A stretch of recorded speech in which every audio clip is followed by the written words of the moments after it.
Hi, and welcome to Complete and Cast, the official podcast for Complete and Box video games. I'm your host, Spencer, and in today's episode, episode 19, we're talking the economy of video games.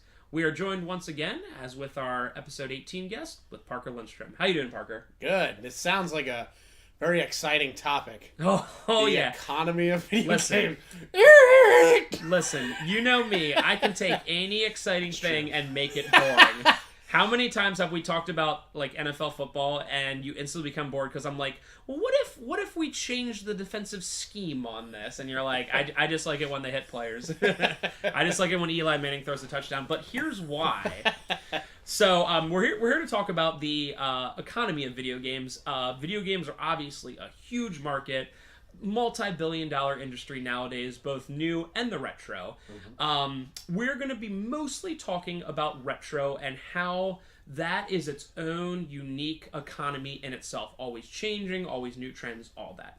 So let's start out with options for buying games, especially if we're talking retro games. Obviously, new games, you normally have to have a distributor, so you have to be like an official store or a Walmart, whatever.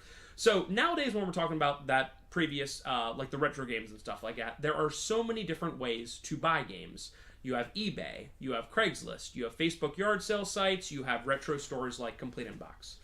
Now, my question that I would want to bring up is, does it make it tougher or easier for the consumer? Now, I say that because I've noticed a lot of times where I'll just be, browsing on Craigslist or whatever, that a lot of people are selling stuff and successfully selling stuff for more than, Complete and Box would. It's like PlayStation 2 with 2 games, $80, and someone buys it. And it's like, that would never, that would be like $40-$50 at a store. So, Parker, do you have any experience from, seeing this stuff from firsthand? Because obviously, on this part, I'm a little bit, biased here. Right. I mean, it must... I mean, you're saying, they are selling, and I see it too. I joined a lot of these yard sale sites, and I see the same exact thing where I'm like looking at these things, and I'm like, why would anybody buy that? And like the only thing I can think is that like it's like they view it as somewhat more convenient, because that could be the only thing you're paying for is convenience, right? If you don't want to step inside a store, like you want to just be able to purchase something and then just go meet somebody somewhere, could that possibly be more convenient? I honestly don't think so, because, and you and I have seen this a lot, we love watching these groups where, and bless their hearts on this because they're trying, where they'll be like, I want that thing. Can you meet today? No, I can't meet till Friday. It's a back and forth. And it's honestly more of a back and forth. We've seen it hundreds of times where it's like, I can meet Friday, I'm gonna have to drive 15 minutes because we're 30 minutes away. Yada yada. So I don't think it's necessarily the that it's. I think there's a stigma that someone thinks because something's on a Facebook yard sale site or Craigslist that it's automatically cheaper, and that can be proven time and again that actually. And yes, there are some stores out there, where it's expensive. A retro game store, and they don't know really what they're doing, and everything's so expensive. Right. But we've been in many game stores where like the prices are fair, and you're like, this is a cool place, it's fair, whatever. I think there's that stigma that it's like, oh, it's on Craigslist. It can't possibly be more than a game store selling it for, because it cannot be the ease of it, because like stores in general are open 9, 10, 11 hours a day. You can just go in any time, you can sell your stuff, you can buy your stuff. That's why a store like Complete and Box exists. It's easy. For the most part, we'll buy your stuff. For the most part, we'll have what you're looking for, and we're not gonna be like, oh, no, well, we can't open till Friday, kind of thing. Right. I'm curious if if it's like partly because whenever you see this stuff for sale, it's always a group of it. And so if you at the store don't sell like a system and 5 games with 2 controllers. You sell the system, you sell the controllers, you sell the games. So all separate. For whatever reason, some people in their head think maybe that costs more when it's all pieced out. But like when you look at a thing and you go $80, that doesn't sound like very much. But then it's like, but that's actually way too expensive for what you're looking at right there. Yeah, but it's 5 games. That's 5 games. Like, right, but those games are garbage. Right, but it's 5. You know what I mean? Like, is that's that? That's like, a really good point. A PS2 with 15 games and they're all Madden what might stick in your head is 15 games. Right. And obviously, the second you get home, you go, oh, that's right, I don't like any of these games. Kind of thing. Exactly. Whereas, it would be like for that same $80, you could maybe get, 6 or 7 games, but they're all all good picked ones that you want and are good. Yeah. So I always find that very interesting. I mean, anyone who's ever been on a Facebook yard sale site knows this and sees it, and it's very interesting. And I think that's actually a good point as well. If you see lot of games and you're like, great. But maybe your I don't know, your first instinct is like, oh, it's a lot of games, Right, great. I mean now I'll have games to play forever, kind of thing. Right.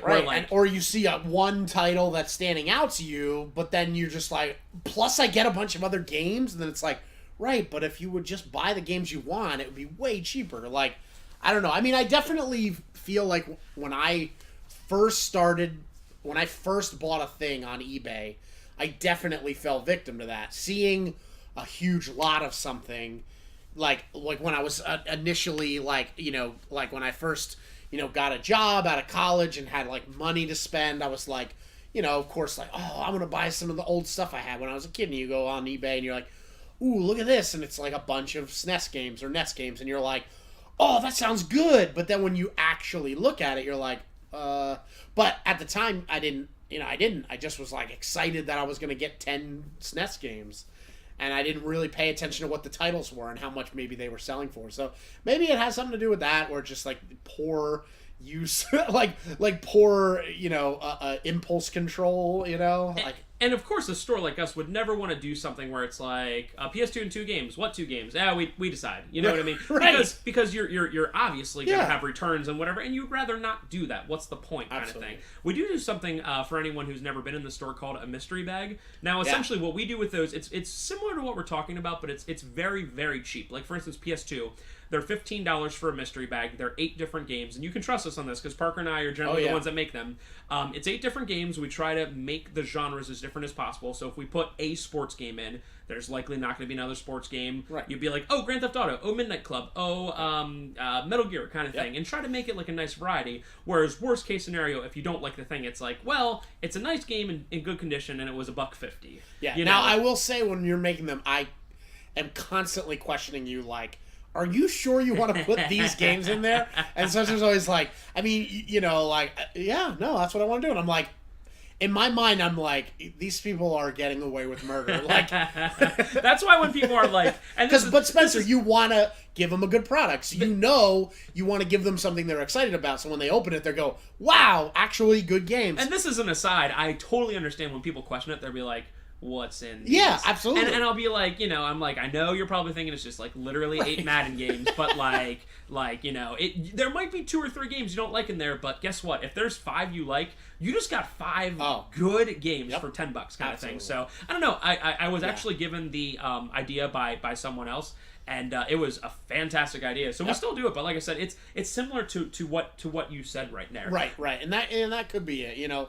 Maybe it's just that idea. But. And we go through those quite a bit. Now, granted, the reason that we don't have like returns or whatever on that is we specifically make them good. Right. Where you would have to be like very picky. And of course, if someone's like, "What's in these?" and they're just not sold, I'm like, just don't get it. It's not for you. Just don't get it. It's some fine. It's fine. people it's for, some people it's not for. Right. I mean, you pick up a system and you go, I don't know what to get. Get a mystery bag. It's great. Whatever. Perfect. You might find 2-3 games you like out of it. If you're very picky or you have a decent collection, of course you don't want that. Obviously. Exactly. So when we're talking about these prices that are all over the place, you call Complete in Box and Mario 2 is $25, and you look on eBay and it's $50, and you look on Craigslist and it's $40.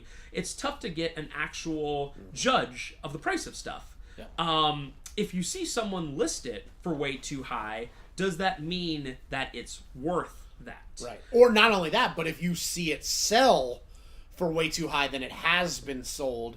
But, listing is usually where the problem lies, because a lot of people will look at something and they just look at a price it was listed for, never sold for that much. And honestly, that happens quite a bit at the store, where someone will come in and they'll say, and I do not bemoan people on doing this at all. I absolutely guarantee they'll say, I have this stuff, I looked it up. And it's like, that is absolutely your given right, and it's smart. It's a smart thing to do. So, someone, here's a really good example that happened a couple years ago. Someone had Zelda for the Nintendo. It was just the cartridge, and it was in decent condition. And they looked it up on Amazon, and Amazon, if you have a new item for something, it appears at the top. and then all the other used options would appear at the bottom. So they saw Zelda for NES, and they saw buy it new for $500 or $1,000, and they went, I have Zelda, this game's worth like $1,000. And of course, you know, the thing you have to explain to them is like the thing you have to explain is like, literally, that is what someone is asking for a brand new copy from 1985 that's probably in decent condition, something that I have, like, myself personally never seen, like a new Zelda one. Right. Like, it doesn't exist. Or potentially, like, if there happened to be one that was, like, actually still sealed, like, on eBay. Exactly. Or on Amazon. That's going to go for a ton. Exactly. Because it's never been opened. And it's, like, and that's it's crazy. completely different, and it, like, it's tough to be like, hey, you know, what you saw was a very particular circumstance. It's like, I have... Well, you just get dollar signs in your eyes, and you go, oh my gosh. I have this With the Beatles album. Okay, it means nothing. Oh, I have the Butcher album of, I think it's With the Beatles, or whatever it is. Right, it's the famous one where they're, they hacked up a bunch of, like, plastic babies, and they're, like, dressed up like butchers. It was, like, not around for very long. They produced a few, and then they were like, I don't know what we're thinking here, and then they stopped it. So it's like, With the Beatles is worth nothing, and forgive me if I'm wrong, but let's just say it's With the Beatles. Right. With the Beatles is worth nothing, but With the Beatles Butcher album is, like, $1 billion, because it's like, wow. And that's the same thing. You have to tell these people, like, hey, the Zelda you have, man, it's good. It's worth like $30, but like it's not that. Yeah. And that's the great distinction.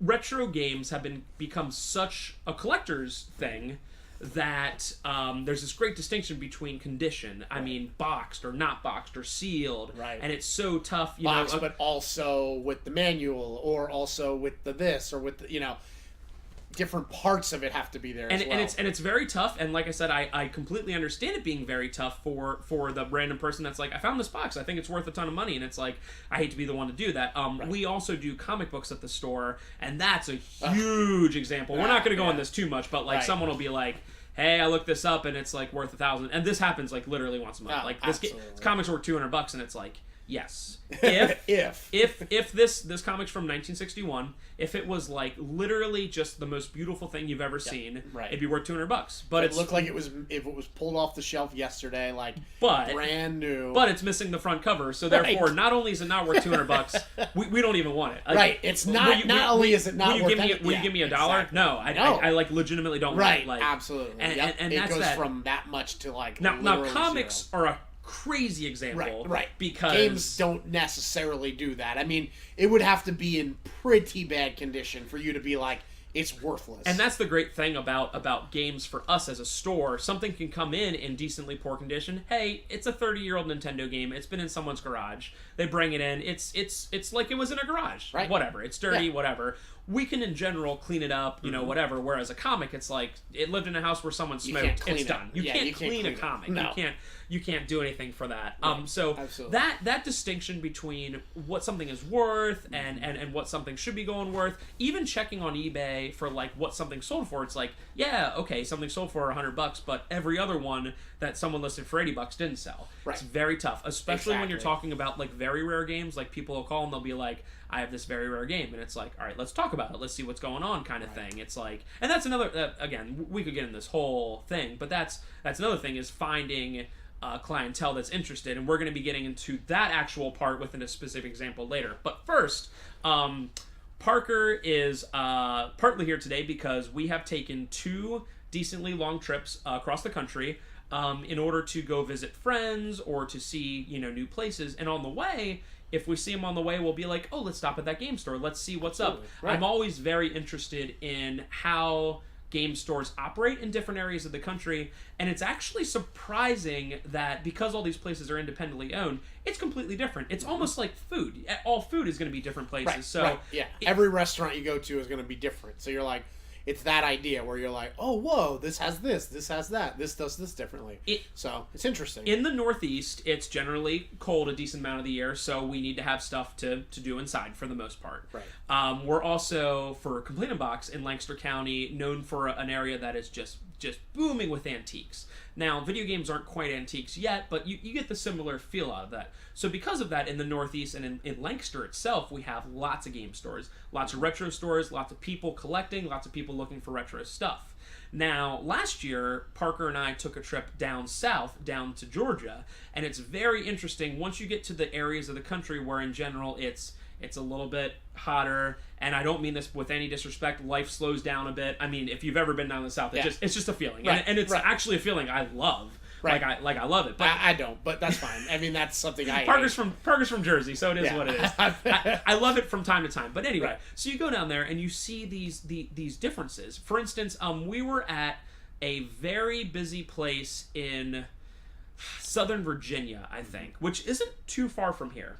No. And they were booming with retro. Like, I got to be honest with you guys, 100% honest here. That might have been South Carolina, but close, wherever we were. So I got to be honest with you, I was jealous. Like, absolutely. I was so jealous because like they would just be, and it just is what it is. They would be jealous of, I'm sure certain things we did. So anyway, I'm there and they're just like, I'm like, hey, you guys, I want to just check out your stock. Do you have any Nintendo games? And they would be like, oh, we just got this bin in, and it's just a bin of like 500 games, and like I wish I could. I wish it was not like whatever. It's just like 500 games, and every game you look through there is like decent titles, and it's like one dude stuff, and it's I'm curious, like what. I mean, obviously he wasn't going to tell us, but I'm just like curious, like what you paid for this. Like, did somebody walk in with this bin and it's just like, hey, I got this bin, whatever, and it's like, oh, I'll give you, $100, whatever. And it's like, and it's, oh, sweet. And it's like that was the entire South where like you could just tell that they were like,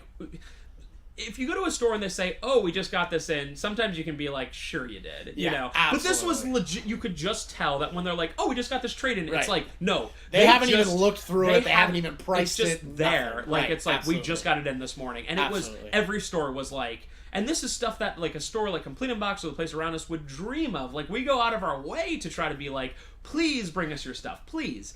And they were just booming with it. It was ridiculous. But here's the interesting part.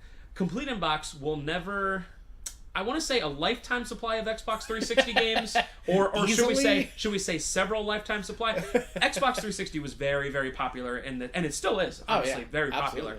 And there's a game here or there. Do you have this for Xbox 360? No, but check back. But if you're ever like, oh, your 360 section's really hurting. No.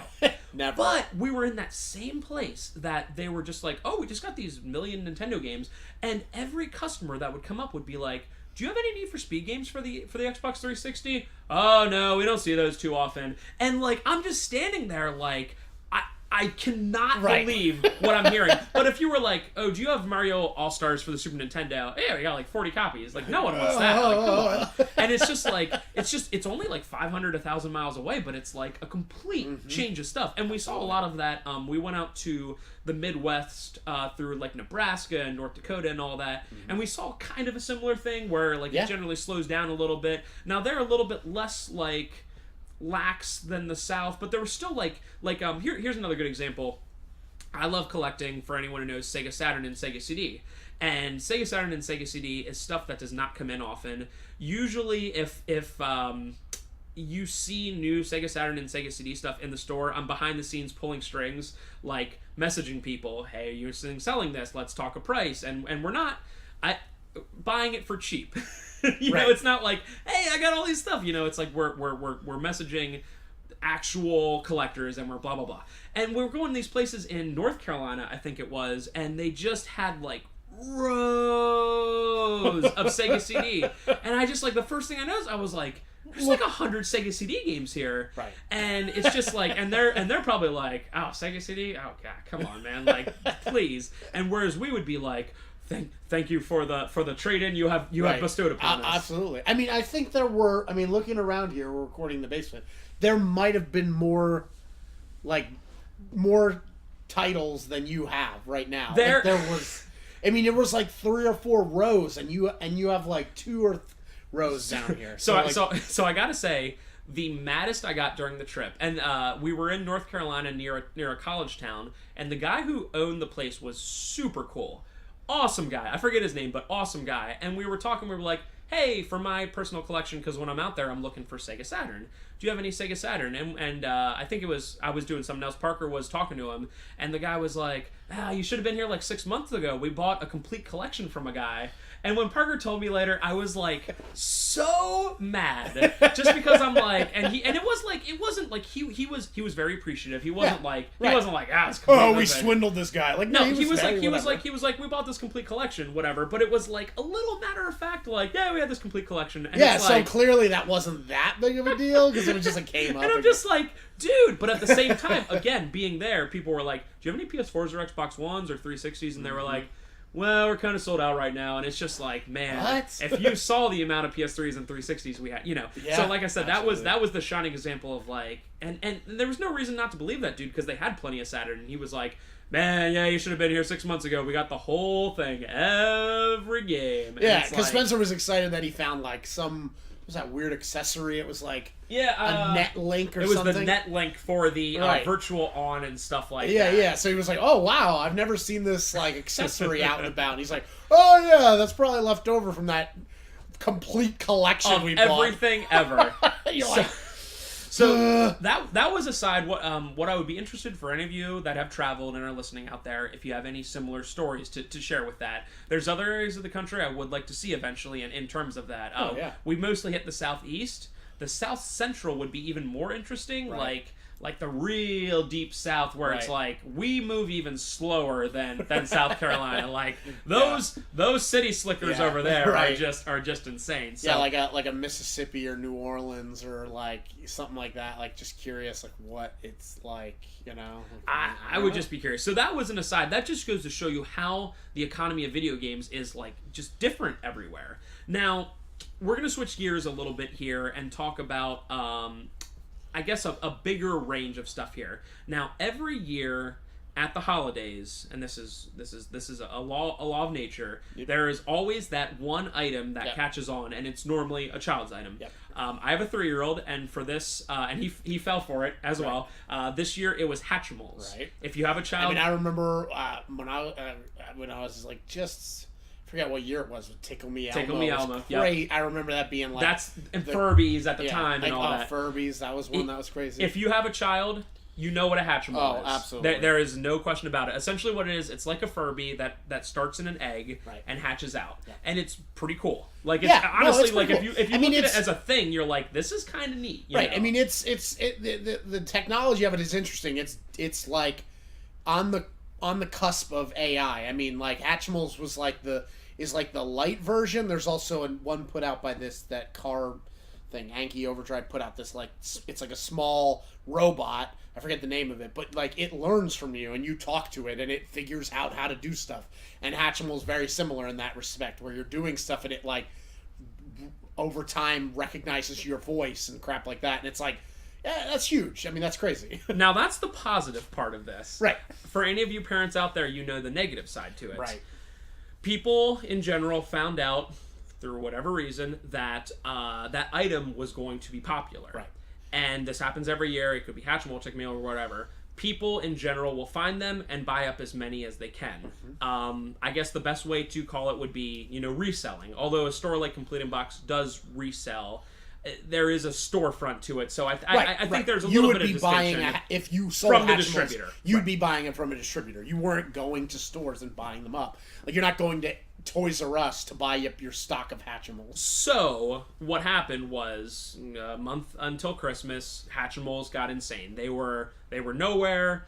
You can't get them from Toys R Us. You can't get them from wherever because the company that made them produced their quantity for the holidays. Right. They weren't going to produce more because they didn't know it was going to be huge like this. And what parents were forced to do is pay 2, 3, 4, 5 times as much. Yep. I think it retailed for $60 and people were paying $200, $250. Yeah, easy. And the funny thing is, I'm sure that went up right before Christmas Eve. And the interesting thing was I was reading Amazon reviews of Hatchimals, and a lot of people were leaving negative reviews for the simple fact that they were expensive, and they were like, this isn't worth $200. And I find that so interesting because that's not technically your review of the item. If you bought it for $60 and we're like, it was dumb. It was dumb for $60, then that's perfectly valid. But you can't be like, I bought this NES Classic's a great example of video games. I bought this NES Classic for $250. $150. It only has 30 games on it. Right. Yeah. The point is, it was 60. It is. Yeah, it is. it Excuse is, me. It right. is $60. And when you pick it up for $60, most people would go, it's kind of neat. Right. It's kind of cool. Right. I'm it's liking got this. some value to it for $60, but not for $200. And- Like, it just doesn't. And I personally, I'm the Grinch. I made the decision. I had to tell my son. I was like, I'm sorry, bud. You're not getting a Hatchimal for Christmas. Right. Maybe after Christmas, because as we all know with this it's stuff, gonna get flooded. It's gonna get flooded. They're gonna be everywhere, and they might even be cheaper. I'm Right. sorry. He's 3, and he breaks everything. Oh, You- that would not Oh my last. gosh. Yes, it would not last. Hundreds of dollars for that thing. No way. So I had to tell him, and he was for being 3, he was very cool about it. But a lot of parents had to make this decision. Yep, So absolutely. Parker and I were talking earlier about this, and one of the things that became interesting to us as a question would be if these items were easily attainable when they were going crazy, would they still be going crazy? Right. Or are people going nuts because they can't find them Right. because of the resellers? And it's not a simple answer. It's one of those chicken or the egg. Duh, we're done. It's one of those chicken or the egg kind of things. Yeah, It's like, no, are absolutely. people going crazy because their kids are like, they just so happen to see it and they want it? And if you could just go to Walmart and buy 10 of them, would people care that much? Or would they Right. all just go on Christmas Eve and be like, I wanted that Hatchimal kind of thing? Yeah. It's I so interesting. Because I'm sure that as a reseller, and again, like we say, when we're talking about reseller, we're not talking about a store. We're talking about a person or group of individuals that buys things from the store and sells them to people directly. That for an inflated price.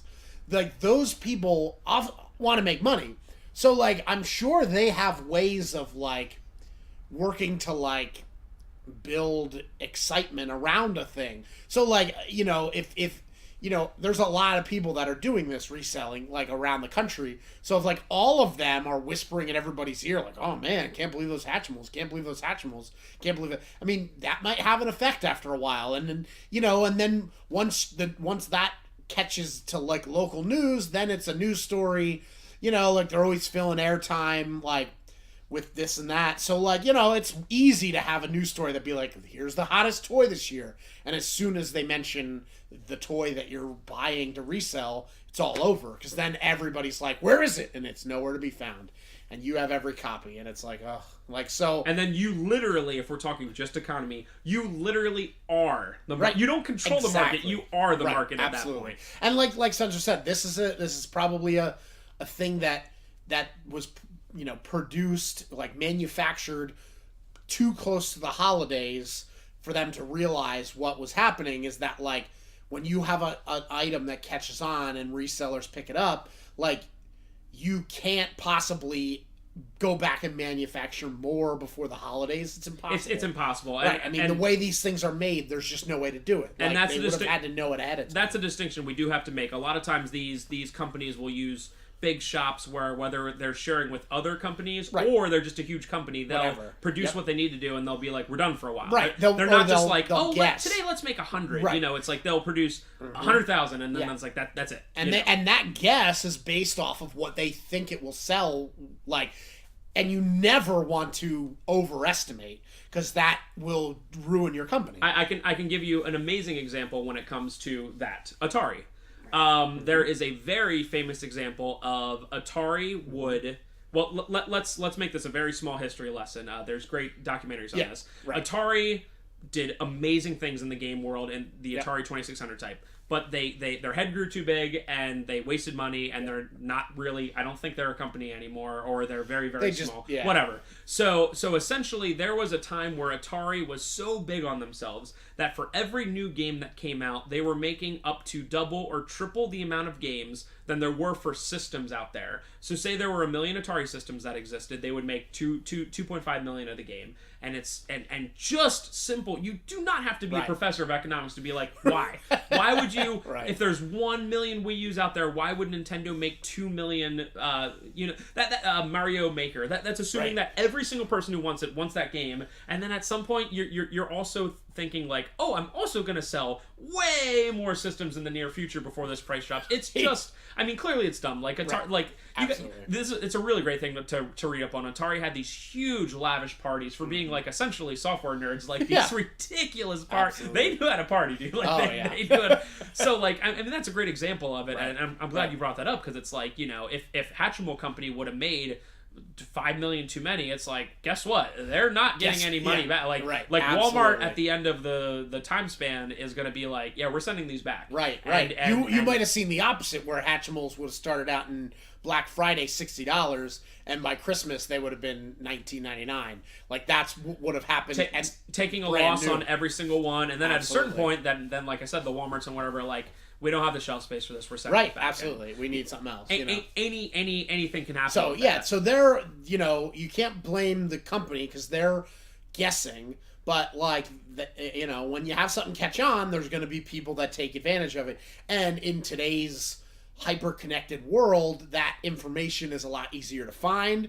It's a lot easier to find where stock is, where to buy it. So these resellers like really have like a lot more information than they used to, where like in the past it would be like, oh, like, where should I go to buy, you know, whatever thing is going to be big this holiday, like wherever Cabbage Patch Dolls. Drive you just gotta drive around and find out, call maybe, and like hope that they'll tell you, you know, whatever. But like for the most part, it was just doing the footwork. And so then at that point you're like, wow, that seems like a somewhat legitimate job. Oh yeah, that is true. But now it's like, you know, you could go on and look at Target, you know, like, is a great example. They have their you can look up their actual stock of any particular item and see what store has how many copies of it. So you could literally know, oh, that one weird Target that's off in the middle of nowhere has 5 copies of this game, or has 5 Hatchimals.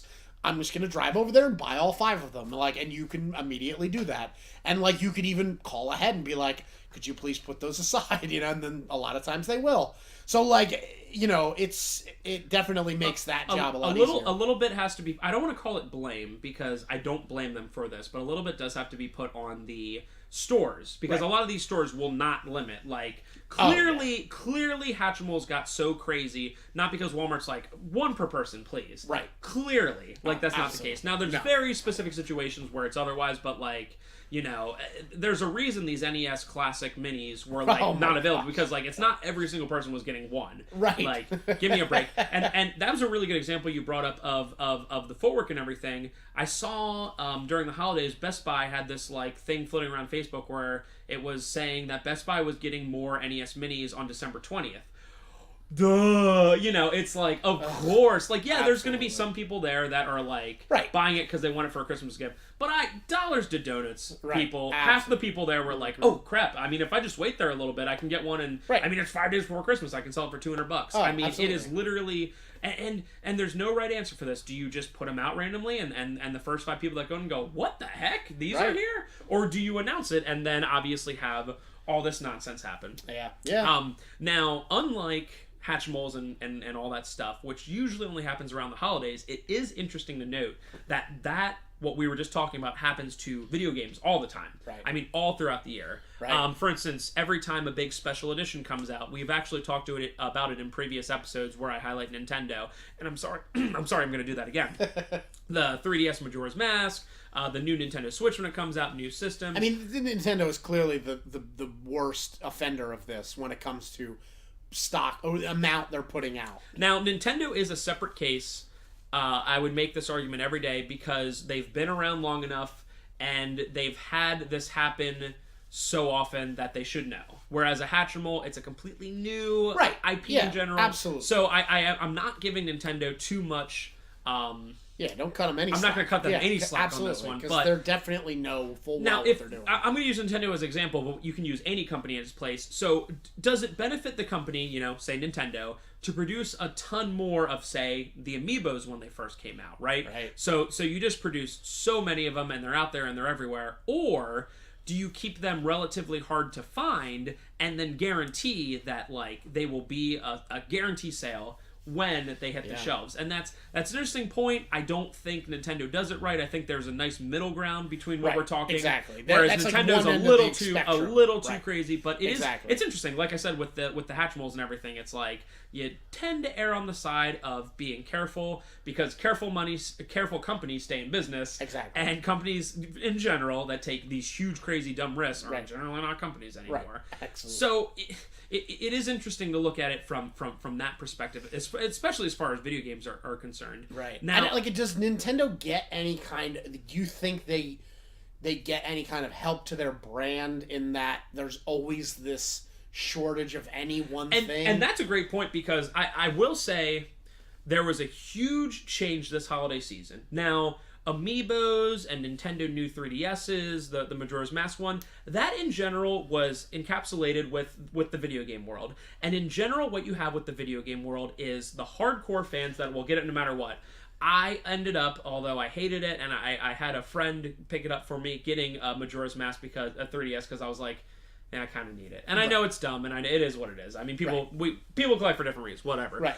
But with the NES Mini, you have a lot of people now that are realizing what's up that aren't Nintendo, like huge video gamers. A lot of these people that wanted it were just like, I don't have any video game system, but I remember the Nintendo and it's cool. Right. And now all they know about Nintendo from the past 20 years is, gosh dang, it was hard to find that thing, and I still didn't find it, or I had to spend $200 on it. Yep. And they're not blaming, in general, the people reselling it. They're blaming Nintendo for not making it out there. So that is a huge distinction right there, and that might have been a huge problem with Nintendo, whereas if those were everywhere and people were like, I played these Nintendo games, it's neat, I had fun. And then if there was any product that they could have overproduced, it would be that. Absolutely. Like the 3DSs, like you're talking about, are niche. Like that's going to be a certain in the collector. grand scheme of the world, yes. Whereas in the Nintendo ones, a lot of older adults have at least played Nintendo and Mario. It's very, very common. Right. So that really opened. And I talk to a lot of people, honestly, that are like, I'm so sick of these things, and they're like, I don't even play games that much. And it's like you can talk to anyone and see this. So that. I mean, Nintendo has a new system coming out in 3 months, the Switch.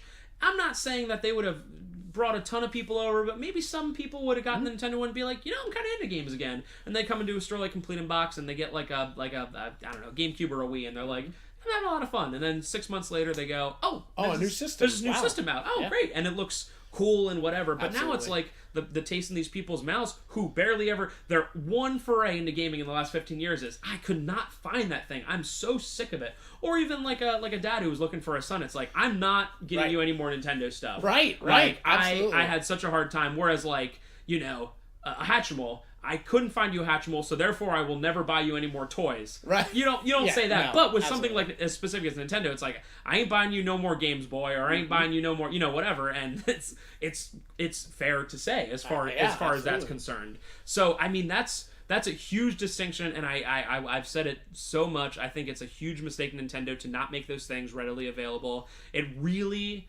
does hurt their brand with the non-hardcores, and this isn't all we're going into, but that is what Nintendo needs to do, is get the casual people back into it, and that pushes the casual people farther away, because they're like, I can't even play my old Nintendo. Right. I can't even plug in this little system and play my old Nintendo because I can't find it. Right. And I always think that of all the game systems, like Nintendo always, I feel like, had...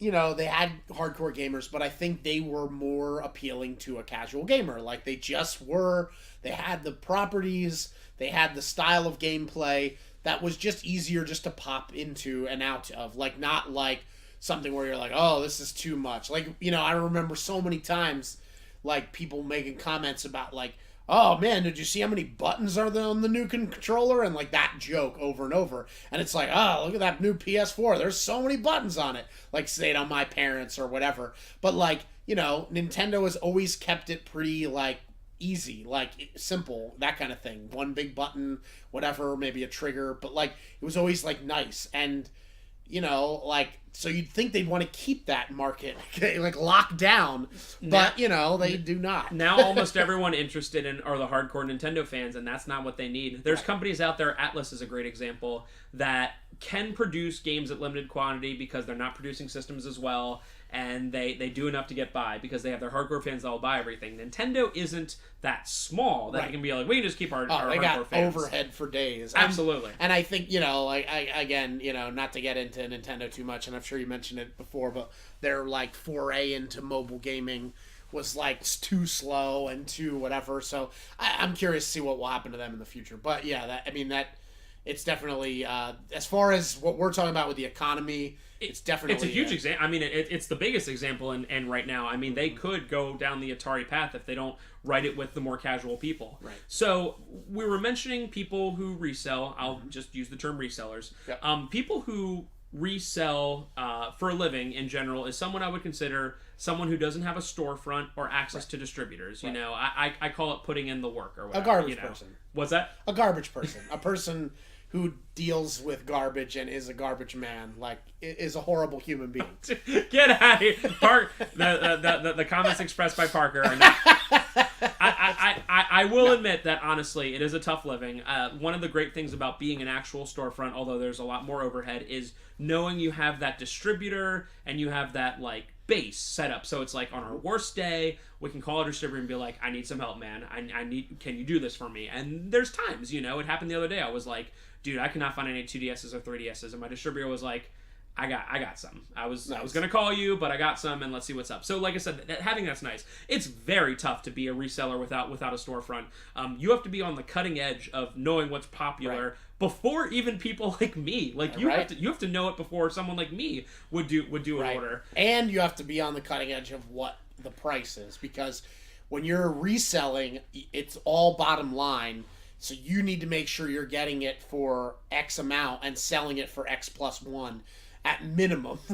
It's all about what the sale and what the buy is for that. Exactly. And then not having a storefront is tough too, because it's like, then you have to consider, I got to get someone to find out about me. Exactly. So from a video game store standpoint, we, because of these people, have to, and it's actually some of it's actually a positive on us, have to constantly stay on top of prices.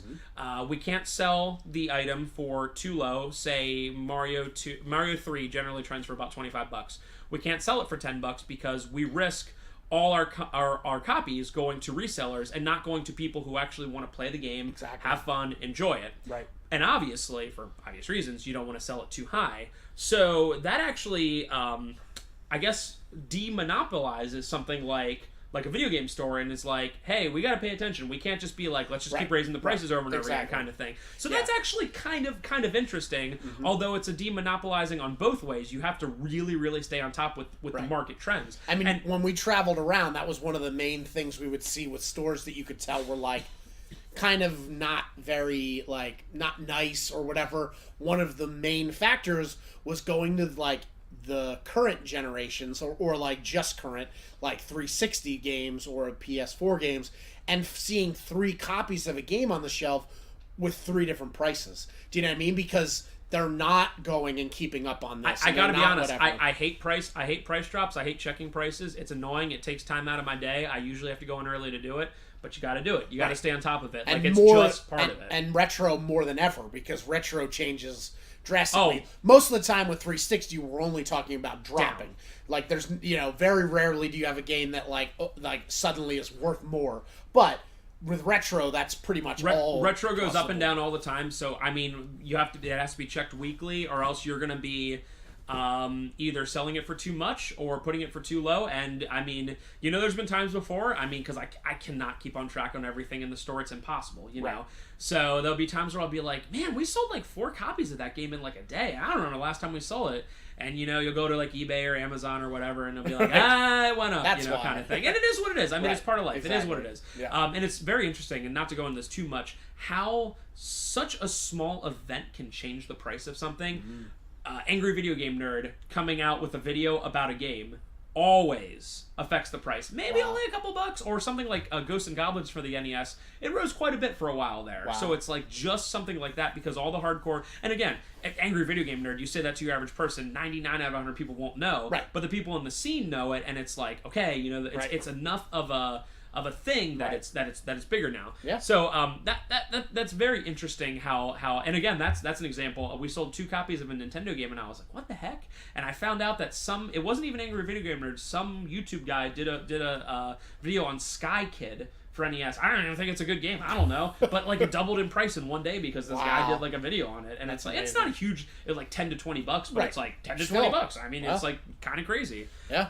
So opposite side of the reselling, we have a lot of people from an economic perspective look at video games as an investment, and I will admit that myself is included on this. There's a lot of stuff.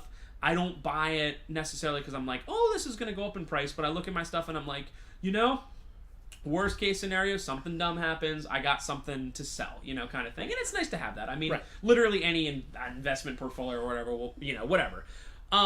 So if we're talking about investments, is there a breaking point when it comes to this stuff? I'm going to use a really quick example. Let's look at Super Nintendo. Super Mario World, when we first opened 5 years ago. I can't believe it's been that long. Just end the podcast. Anyway, so 5 years ago when we opened up, it was like $15, and we always had copies. Always. Like, it was just like literally we could probably bathe in copies. Like, we could, like, it was ridiculous. I mean, we always had copies. I mean, it wasn't like 50 copies, but 10, 20 copies at a time, not a problem, Nowadays, the game in general trends from, and don't quote us on this, call the store if you want an actual price, $30 to $40, something like that. And again, a lot of that is, it's not... You're not going to believe me when I say this. I don't want to sell Mario World for like $35. I don't. But if the market trends indicate it, and if I put it out for $20, if we're going to sell all of our copies that day to resellers, or if in general it's going for higher, I got to do it. I always, and again, I don't know if people believe me. I don't want to sell Earthbound for $200 when we have it. Right. I don't want to do it. But sometimes, like, it's if you sell it for too low, it is what it is. That could change everything. So, is there a breaking point when it comes to prices on something like this? Super Mario World, again, great example. It sells for like $35, $30, $40 now. Is there a breaking point? Would someone spend $50 or $60 or $100 or $150 on it? I mean, clearly, there's always a breaking point when it comes to that stuff. Now, we have seen that stuff rise over the last 5 years pretty steadily, but is there a part that you can reach where people just go, I'm done, I'm out? Now... I mean, absolutely. I mean, I in my mind, I mean, I'm not a collector, so in my mind, it already got reached that. So, like, for me, the non-collector, I'm like, no, absolutely, I'm not even gonna bother. And again, no one's gonna believe me, but when people come in and they're like, I'm thinking about a Super Nintendo, there'll be a lot of times if I can tell the person's not like super into games, that I'll be like, listen, man, I gotta tell you the honest truth. Every game that you're gonna want here, Donkey Kong, Street Fighter, Mario, it's gonna cost you $20-$30. Right. Whereas you look at an Xbox 360 and yeah, it's not Mario, but like you get this cool system, it's like $50-$70. All games are like $10 or less. Right. You're gonna have a good time, kind of thing. Yep, and I hate to say it, but it's just it's the way it is. I mean, we have way less Super Nintendo games than we had back in the day. It's not even close. I mean, I don't even have to post now. It's absolutely. Like it's ridiculous. It's not even close. So when Parker and I were talking about this earlier, he made a good point that games new have always cost the same thing. A Nintendo game back in 1990 was like $50-$60, and it's still $50-$60 brand new. And it's interesting to me because game budgets now clearly are a lot more than they used to be. But I remember going to Toys R Us and buying Tetris and DuckTales with a bunch of money I had saved up, and it was like $49.99 and $59.99 for both those games. And I mean that was whenever those came out. I mean that's Nintendo. And it's amazing because if you go and beat any game. I don't care if it's even like a Flash game on PSN, and there's going to be a long credit list of at least 50 names, if not thousands of names. Beat Mass Effect when it comes out, the Andromeda one, and there's going to be like 5,000 names on it, and the game still sells for $60. So that's so interesting. Yep. Now, Parker pointed out that those games have been at the same price, whereas we're still seeing a lot of these retro games rose to the price of what they were, or even higher, just because people want them more, and obviously you can't make these old cartridges again. So I just have to beg the question, if the prices in general go too high, does it risk a crash? Right. Someone like Parker said, he's like, I'm out already. Like I would not be interested. But like the hardcore people would get to the point where it's like, I don't even want to bother. Right. Like, I feel so bad for people who are starting right now collecting like Nintendo,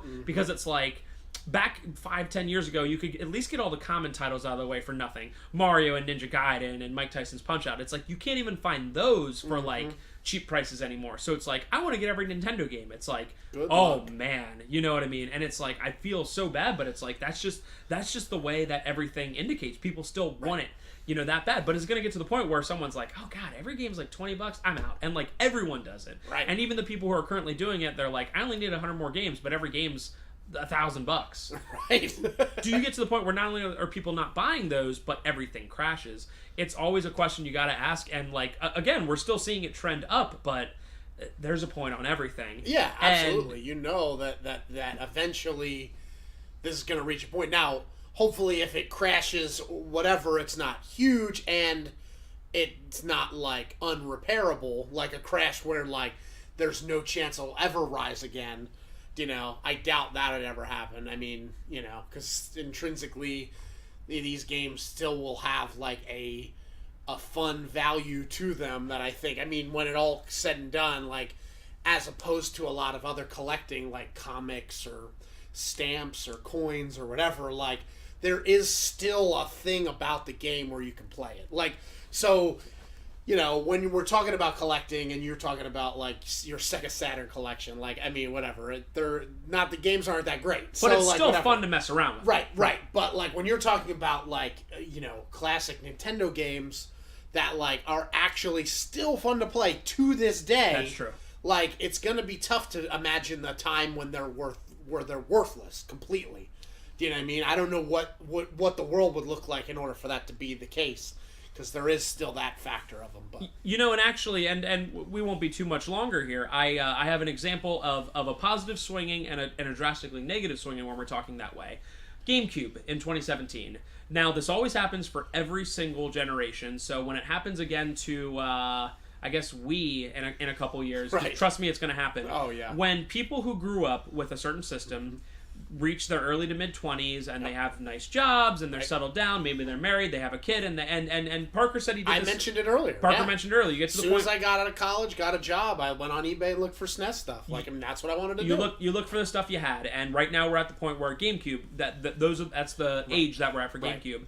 And GameCube stuff is getting tougher to find, and GameCube stuff is going up in price, and it's tougher to get the systems, and it's tougher to get the games, and it's tougher to get the good games, Smash Brothers and Mario and all that stuff. It happened for Nintendo, it happened for Super Nintendo, it happened for 64, it's happening for Cube. So it's one of those things where, like, it always happens, but is there a breaking point? Right. And I can show you that in Atari 2600. Now, people who grew up with the Atari 2600 are in their 50s. I mean, if we're talking like grew up with it or whatever, 40s, 50s, you know, whatever, and they're getting to the point where either you're really deep into this and you're like, you know, like myself or like my dad or whatever, and be like, nah, dude, I got a lot of stuff and it's fun. Like, I have fun with it.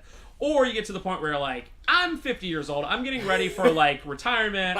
I don't need this stuff. Like, I got grandkids, you know, whatever kind of thing. So with Atari stuff, it is only very specific collectors left. Even 5 or 10 years ago, it was much easier. Nowadays, it is so hard, if you get a very rare Atari game, to sell it to someone. If I got a very rare Super Nintendo game, I could put it out in the case, and it would pretty much guaranteed go within a couple of months. Now, if it's very high priced, I get, like, if it's a higher priced game, I get it. It could sit around for a while, but I could go to my employees and say, I guarantee at some point, I bet you money, I guarantee that at some point that will sell. It's nice condition, it's good price, whatever. An Atari game that's like super, super rare, I can only think of one person that I could maybe call about it, and they may or may not be interested. Because either they have it or they don't. Either they have it or they don't, or they're just like, you know. And a lot of the people that I would know even 5 years ago are just like, I'm done with Atari. I got adult kids. I'm out of it, kind of thing. So you know, you find like a super rare Atari game. It's quote unquote worth $1,000. Who do you sell it to? And anyone who's willing to spend that $1,000 on it is like, I got that a long time ago. I've been collecting for 20 years, dude. Exactly. And it's definitely the case. A lot of stuff Atari is like very much harder to find. What you have is the people like Parker mentioned who are like, oh, I had it growing up, are now like, listen, I got a 401k I'm saving for. I'm gonna buy this system because I want to have fun, but I'm not spending a lot of money. Right. I'll get all the games that are like $1 each, and that's it. Like, right. I don't want to start into this nonsense. Yeah. Or again, like Parker said, they are done or nearly done with it. Now I'm curious, like whether, like you're talking about the Atari, like whether that happens when you like the next generation would be like the NES. I mean, not considering later edition Atari stuff, but like just the jump to NES when you have like Super Mario Brothers and stuff like that idea. Like Atari, there's a select few list of games that still have a fun factor. Like a lot of these collector games you're talking about aren't actually fun at all. Like some of them, you know what I mean? True. Like they're worth a lot because they're rare, but they're not fun to play. Whereas NES, like is a little bit driven by fun. Like the best Atari games are probably not the most expensive Atari games. No, when you're absolutely about Atari. Not even close. Like you like Kaboom. Like that game's not. No, I see it in storage when I'm going through stuff. I'm like, oh, there's a Kaboom. There's a Kaboom. Like there's Kabooms everywhere. So like, but with Mario, like Super Mario Brothers, the first one, like that price goes up over time because that's the game people want to play. Zelda, people want to play. Like. And those games still are fun to play even now. So I'm curious whether that will have a crash. You know, and that's a good point. And a mitigating factor, I was brought this idea up by a friend, I forget who, is that you can still play Mario on the newer stuff. It still exists as an IP. Aha, so absolutely. That's actually another really, really good point. Very now, if Nintendo stopped to existing right now, right. 10 years from now, then it's been 10 years since a Mario game. Will people still care as much? But you can still be like, I can play the original Mario and the newest Mario. Right. Whereas Atari, it's like, you're not going to play Kaboom 7 or whatever. Yeah, there's no, yeah. So when whoever it was brought up the point, I was like, it is a good point. Like, a lot of this stuff you can still, like, right. Mega Man doesn't exist anymore, but it's still, like, relatively fresh, and, like, it's still brought up enough in, like, toys and stuff that you're like, okay, cool, but it's not like, and it's Yard's Revenge isn't like, oh, it's the new Yard's Revenge toy. Right. It's like, no, it's not. Yeah, no, that's very true. So it could be that. I mean, you know, that maybe as these things, like, if they don't catch back on for whatever reason, like, then maybe they will slowly start lowering in price, you know? Like, now that you said, there hasn't been a new Mega Man thing. They had a resurgence with 8 and 9 there for a bit, but, like, for the most part, that's it. So, like, if there isn't a new title that comes out in the next 5 years, like, maybe it will slowly go that way, where it's just like, less and less people care about it. You know, and if we're talking the grand scheme of things, video game collections are relatively new when it compares to a lot of other stuff people collect. When I go to an antique place, I see very expensive Lionel trains. Right. I don't know anything about them, but I see that they're like a lot, and apparently they must sell for that because there's new ones in there all the time.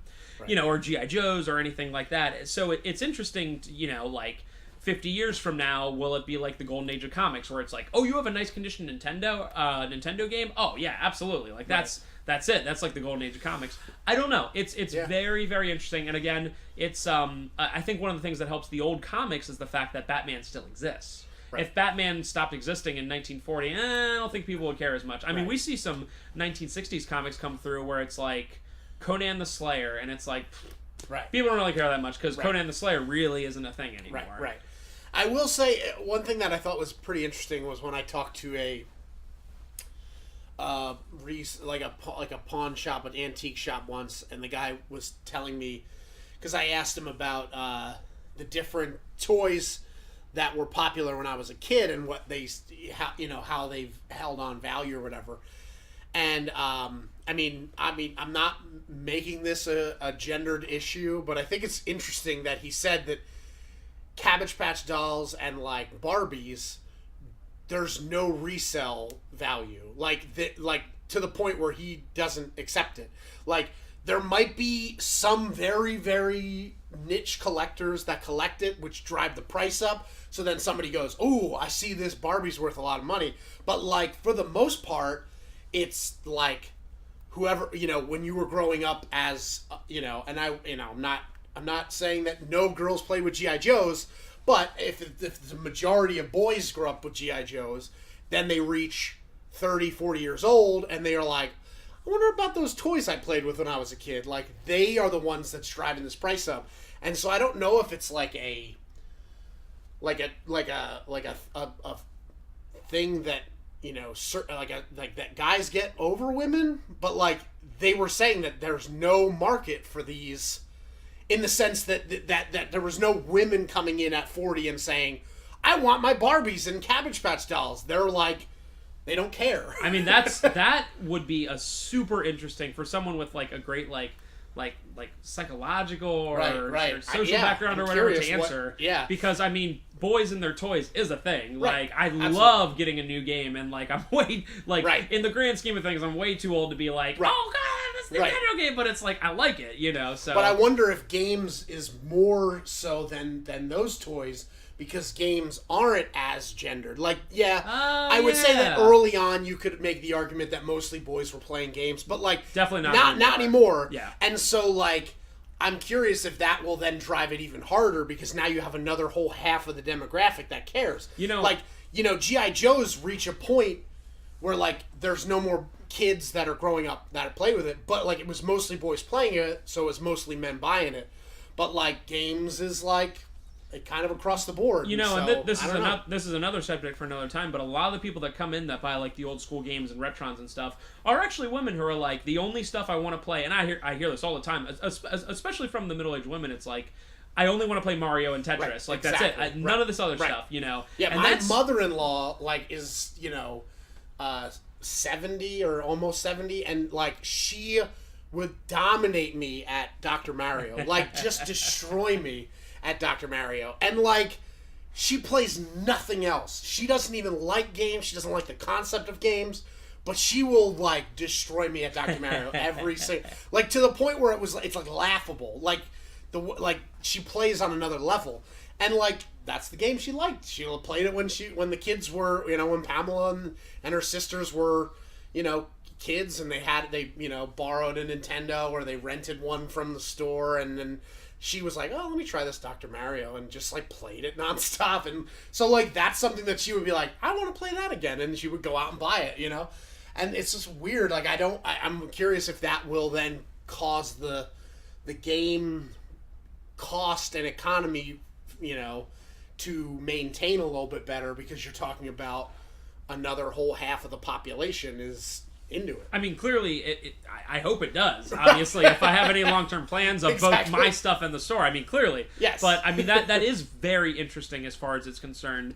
Want to end up here today with one other point that didn't really fit into everything here, but it's something that's very interesting, is the difference between rare and expensive. And this is just one of those pet peeves. Everyone has them when you're at work. You work at an auto store. Or no, you work at here's a great one, a vinyl store or a record store, and people call them vinyls. We have a friend who works at a record store, and if you say, do you have any Beatle vinyls? And he's like, it's vinyl or record, not vinyls. And there's records or vinyl. Right, but not record and not vinyls. And everyone has pet peeves. So one of my pet peeves is like someone seeing like copy of like Turtles in Time and being like, oh, that's rare. No. Turtles in Time is not rare in the least for Super Nintendo. There's a lot of copies out there. I know it because we've seen it a lot. Right. It's simply expensive because people want it so bad. Right. It's such an interesting distinction, especially with games, especially with the older games. I've seen games that I'd like to think I'm pretty good at knowledge of games nowadays, the older stuff. I've seen games that come in that I'm like, I have never not only seen this game, but I've never heard of this game. And that's kind of crazy, because some of my off time, yes, it's very lame. Some of my off time is like, I'll just look up games and be like, that's an interesting game. Or I'll go onto a rarity guide and be like, that's interesting. And if I see a game and I'm like, I've never seen this game before once in my life, you look it up, it's like $10. And there's like 5 available on Amazon. Out of all of the world posting on Amazon, there's 5, and it's like $10. And Turtles in Time is a great example. I bet if you looked on Amazon right now, there would be 50 to 100 people selling it, but it's like $60-$70. Right. Mario 64 never has less than like 250 people selling it at the same time, and it's like $40. Right. So Mario 64, that's rare. It's not. It's just that people want it so bad. Exactly. There's a lot of games like that, like Chrono Trigger. I mean, I wasn't old enough during the time when that came out, but Chrono Trigger was pretty popular when it first came out. It was like Absolutely. a full Nintendo Power issue of like them talking like, this is the game of the year, blah blah blah. Like it sold a lot of copies. It's not like this game kind of went under the radar. Right, you know, right. it's like it sold. No, like it sold. Yep. It's not rare at all. It's just that people love it. People want it back. You know, whatever. Yep. Whereas some random Sega Saturn game that nobody cared about then and nobody cares about now Right. is technically very rare. Exactly. But Yes. if I tried to tell you that it was rare and therefore expensive, you'd be like, yeah, no. But if I, if I said, obviously Turtles in Time is not rare, but it is expensive, that is the case as well. So again, it's just a pet peeve where people are like, oh, this game's rare. And it's interesting because you could find probably something in the store that is actually technically very rare. Go to the original Xbox section where people really don't care nowadays. Yeah. And Wow. like there are some rare, like you're like, wow, I've never seen this game before. Right. $5. Well, never seen this game before. $4. Okay. And it's I always find that distinction to be so interesting because it really rarity doesn't matter at all. Right. In the least. Like if you're gonna be collecting and you want a full collection, it might get annoying because you're like, I can't find it in person. Right. But it's not going to matter in the economic standpoint because it's like, rare doesn't matter, dude. Right. What matters is how much people care. And I guess that, again, that Nintendo brand's still going and being like, Turtles are still around. And Turtles are still kind of cool nowadays. Like, they're okay. Yeah. They come back, They come back, they got movies and whatever, so it's like, Turtles is still a thing.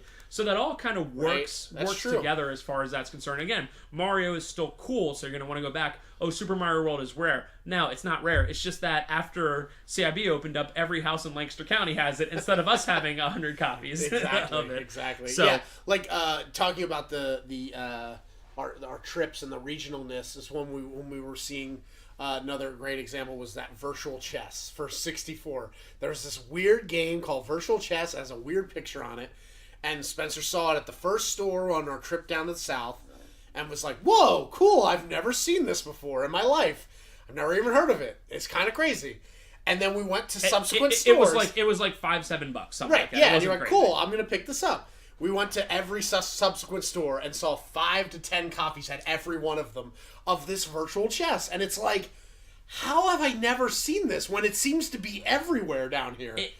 It boggled my mind. In fact, when we would find a new store, the first thing we would do is go to the 64 section. There it is. Virtual Chess.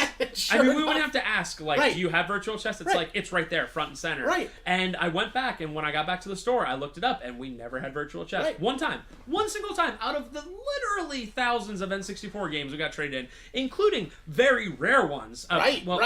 Expensive ones. Exactly. I almost did that You misread. almost But did whatever. your own- Conker's Bad Fur Day and Bomberman 64 Second Attack and all this stuff. Clay Fighter, Sculptor's Cut, stuff that we had never had Virtual Chess. One single time. That's crazy. And like to think that like, and you think about like the games that you have in your 64 section that you have a ton of, or you always like are flush with copies of. Like that's what Virtual Chess was. Like it was just great example. I talked to a guy the other day from Maryland or somewhere south of that, whatever. And the first thing he said, I found it really funny, was I was like, "How you doing?" He's like, "I'm not from the area." And I was like, "Oh, that's cool. Let me know if you need anything." And he was like, "You guys really like Glover for the N64." Right, and I was like, explain a little. And he was saying how where he's from, he's like never sees Glover, but he stopped into a bunch of stores in our area, and every store had Glover, and we always have Glover. Right. I always see Glover. I actually told him about the Virtual Chess thing. I was like, I gotta tell you about this. It's just interesting. Yeah. And that's why, that's again, what makes collecting. I know it's become a little crazy in terms of the prices and the resellers and all, but that's what makes collecting so cool. Where you go to a completely different area and you're like, it's the same but different. It's so again, it's just that's maybe that's why I love food too. It's we go down south and it's no, we need the pulled pork. And it's you can't go to Lancaster and get the pulled pork. You know. Right. So when he said that, I was like, what do you mean we like Glover? And he was like, dude, you got 4 copies. And he's like, I've never seen it at the store I go to back in Maryland's not that far away. And it's just I've never seen it. And it's how in the world were we just we just gotta love our Glover. It's just the idea of a migration. And of games travel. We've had games just traded in, not bought online, just traded in where you look on the back and it's bought from Mark's Video Games in Phoenix, and you're like, well, this game's obviously traveled, but then it's just that migration of Virtual Chess. Right, they all made their way south. and they're there. And Glover made its way up north, and it's here. And like no one ever bought virtual chess, so nobody, or if they buy it down south, they're like, I'm gonna live in the South forever, and I'm never gonna lose this. So that's man, that would be just. If I could just take like 3 months off, that would be the best documentary of just like, because people have like the game chasers where they'll be like, I'm looking for these rare games and they're whatever, but just in general, like, I'm here in like almost like a diners, drive-ins, and dives. Like I'm here in North Carolina, and here's the trends, and this is very interesting. Here's what they have 1 million copies of, and here's what they have no copies of. It's like I'm in Alaska, and you won't believe it. They do not care about video games at all.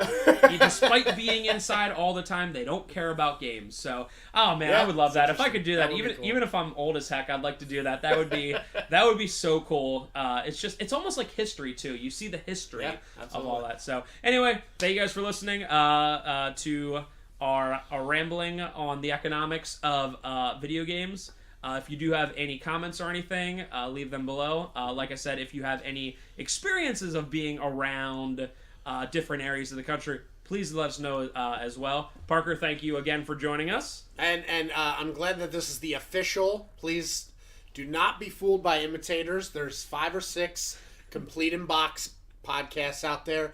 This is the official. Once this episode hits, what is this, 19? Once 19 hits, that is going to be the one that drives our viewership up, and people will be... Yeah, they'll finally come flocking. I mean, I gotta be honest, there's 2 unofficial CIB casts that have double our subscribers, and it's kind of depressing. And so I think that we need to, like, put the hammer down. And they keep talking about the store, but then they're like, we gotta mention we're not the store, but kinda, and it's all very complicated. So only listen to the official podcast of TM. Hey, I'm doing it for the future. Anyway, thank you guys for watching. Have a great one. Listening.